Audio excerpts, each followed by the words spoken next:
Hi guys! Whole day ngayong pasok namin ngayon kaya tara at samahan nyo kami. Ito pala yung first time na magle-lesson kami ng maayos since nagpasukan. Wow! 4 na subject nga pala yung papasukan namin ngayon. By the way, nung Monday pa pala to at 7:30 AM yung first class namin. Kaya naman maaga talaga akong gumising para hindi ma-late pero ang ending late pa din. Naligo lang pala ako dyan and nag-ayos ng very light. By the way, nung Monday pa pala to ngayon ko lang na-i-edit.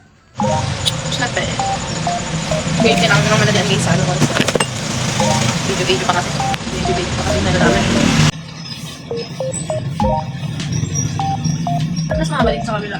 Anong kasalanan nitong kabila? Aray. Baby. Diba? This lady.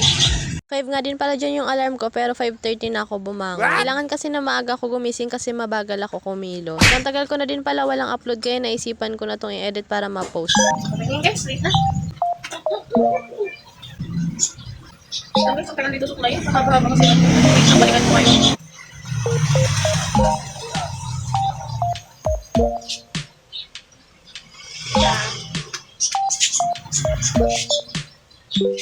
Kumain na din pala ako after kasi hindi ako sanay nang hindi nag-aalmusal ng kanin. Hindi ako tatagal dyan. After pala ng lahat-lahat, nagpahatid na din ako sa kanto kay Papa.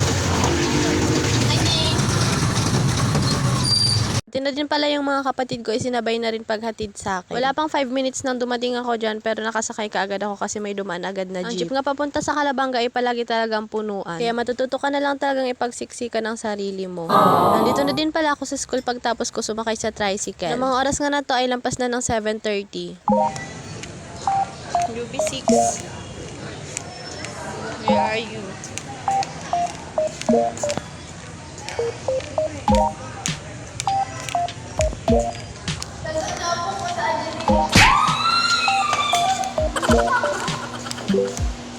Hi, Jenny! Sa'yo digdi! Ha, tigreservan mo ka na! Para sa ako, yun. Yung pamilya din yan sa pamilya din. Ang buong pag-aakala ko nga ay late na ako pero wala pa naman palang instructor. Kakaunti pa lang din kasi yung andito ng mga students kaya hindi pa nagsa-start. Dito pala sa unang subject namin allowed kami magbaon ng almusal. Maaga daw kasi yung oras ng subject namin kaya yung iba hindi na nakakapag-almusal. Nakakapag-makeup. Ganakit. Tumuhan mo na ba kasi taga mo?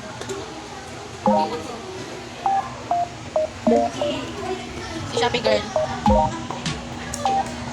Limok ni Shay! Taikit! Flashlight! Ay, gusto ko yung Banda dito nga pala dumating na yung instructor namin kaya naman magsisimula na yung magre-report na kaklase namin.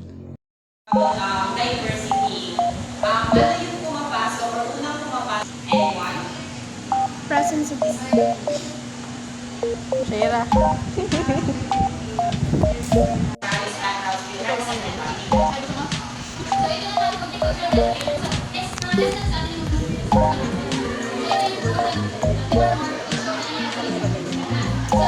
Banda dito pala tapos na yung first subject namin kaya inaantay na lang namin yung second subject kaya pumunta muna kami dito sa forest. Naubusan na kami ng room kaya dito na lang kami nagpwesto sa second subject namin. Nag-quiz lang naman kaya saglit lang kaya okay na din yun.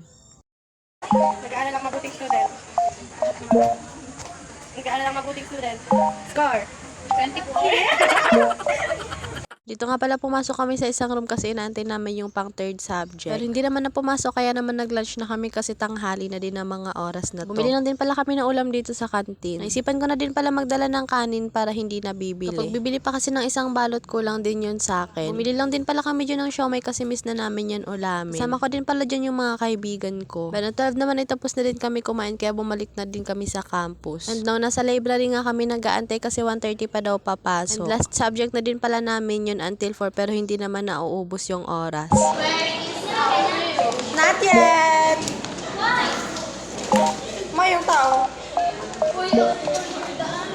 Sobrang bakal. Bili ko ang bakal. Nagkatalong ng araw ka ni Karabo. Yung pinupo ko ng pinigbrad, tumipakit. Wala nang available na room kaya dito na lang kami sa office ni sir nag-discuss. Konti lang naman yung pumasok kaya kasya rin naman kami dyan. And after pala nitong subject na to, umuwi na din naman kami. Si Sarah, sir.